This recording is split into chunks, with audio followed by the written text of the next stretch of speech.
So now I'm almost ready for export. The last thing I want to do is to make my artboard fit. Just lock all this up. I select my graphics and make sure that none of the layers is locked, because if they are locked, I cannot select what's in them. And then I go up into object and I say artboards fit to arc word bounds.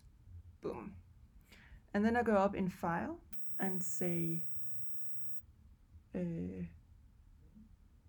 save as, and I tell it to save as an SVG, and I use artboards and I say save. And in here you have a lot of different options. If you use type, you can use to say convert to outline. I don't use type, so it doesn't matter in my graphic. This one should be set to style elements, the CSS properties. This should when you say this, set this to style elements, every time you like save a new SVG file, it will keep the same ID and class names in the SVG code. We tried it out yesterday and it didn't work, so maybe it is changed. So what you should be aware of in this assignment is that you shouldn't export your graphic to use in your code coloring book assignment, because if you make some changes in your graphic and you want to upload the changes and use it, you have to make to clean up your code, because it doesn't use the same ID and class names, something like that. So yeah, so don't make changes afterwards. Just make your graphic finished and then work with it in the code. Otherwise it's too much work.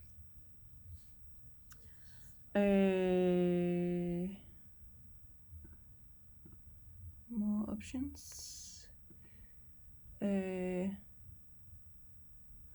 wonder why I can't like copy the code for now from here. Why is that?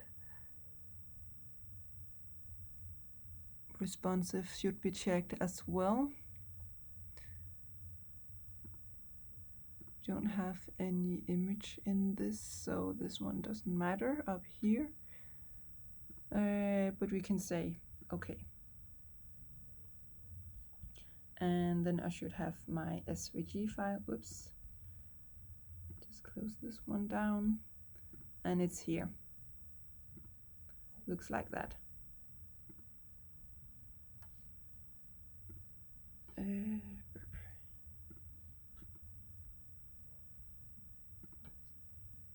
Open it up with brackets.